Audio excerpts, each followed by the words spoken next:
Hello, folks. This is Joe Hubbard from MIGeekScene.com, reporting from the Cadillac Pop Culture Con. I am standing here with Miss Lynn Smith of the webcomic Plume.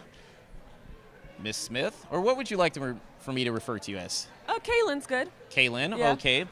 Could you please tell us about the webcomic for those who don't know, including myself, because I just happened to come across this. It's like, ooh, I want to talk to her. All right. Well, Plume is a little Western adventure. It started out as a webcomic.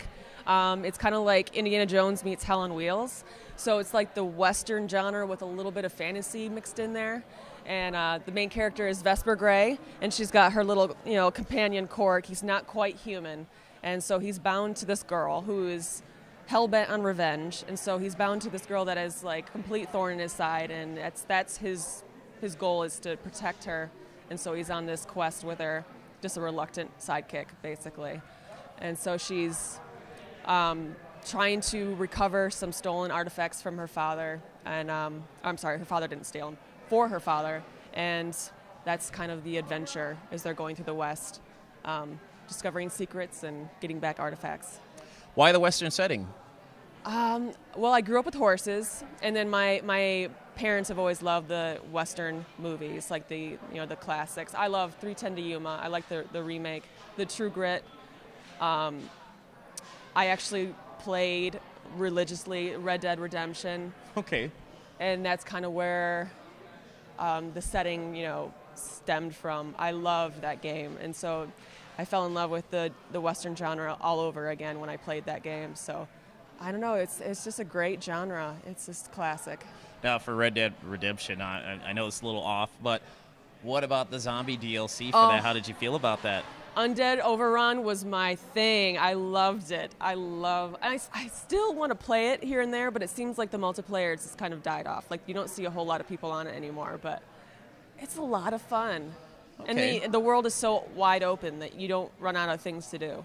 So, how did you feel about that? Oh, actually, truth be told, I've seen them played. I've never played them. Oh. Yes, I know it's by Rockstar Studios, and I obviously enjoy the. I wasn't expecting to be interviewed, but that's fine. I enjoy the Grand Theft Auto games. I enjoy 5. Yeah. Now, not a big fan of 4. 4 was okay, but yeah. I did see Red Dead Redemption. I thought, well, that's pretty cool. I especially enjoyed the glitch videos, like the Mule Lady. Yes. My true steed.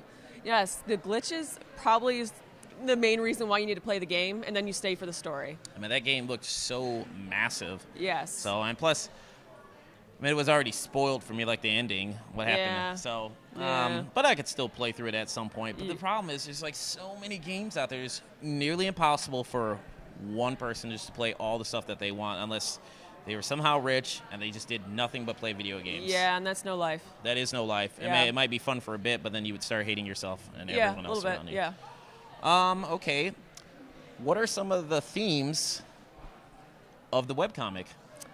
Themes, well, revenge is the big theme, because the plume it stems from the saying plume is a black.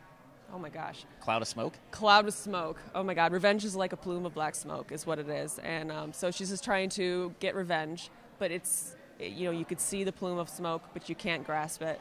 So you're constantly pawing for this goal, and you just can't grasp it.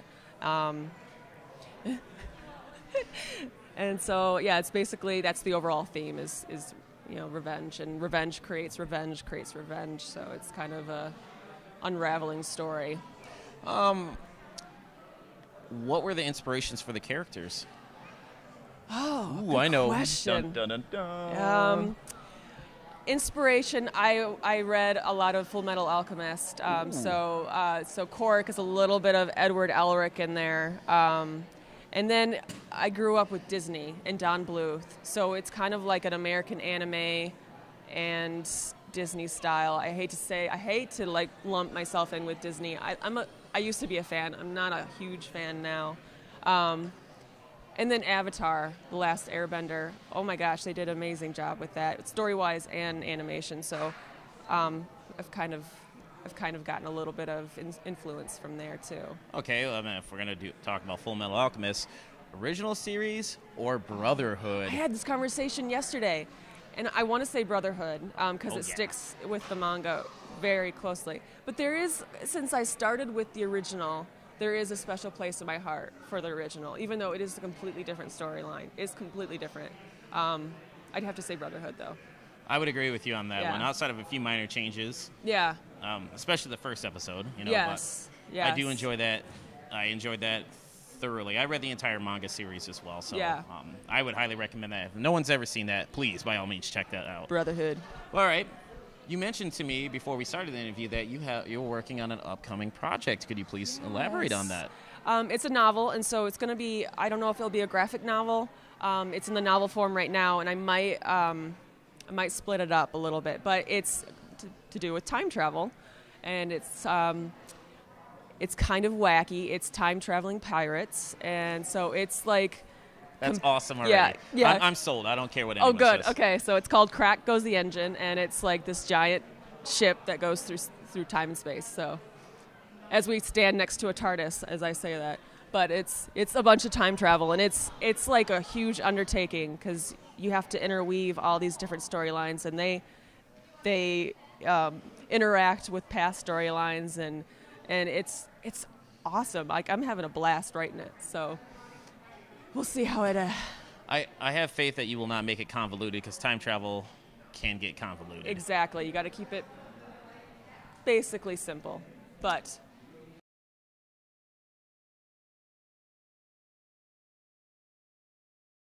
For your fans out there who would like to reach you, how would they go about doing that? Plumecomic.com, for sure. There's links on the side, too, if you want to find me. Also, Facebook, Twitter, and Tumblr are all Plume Comic. Okay. Is there anything you would like to say to your fans out there? Yes, I actually had a recent Kickstarter, and it blew me out of the water. Like, our goal was $7,500, and we got $27,000. So it was like, you guys blew me out of the water. So fans, everyone that's reading so far, thank you, thank you, thank you. It was great. Okay, well, this is Joe Hubbard from MIGeekScene.com reporting from the Cadillac Pop Culture Con with Lynn Smith. Take it easy, folks.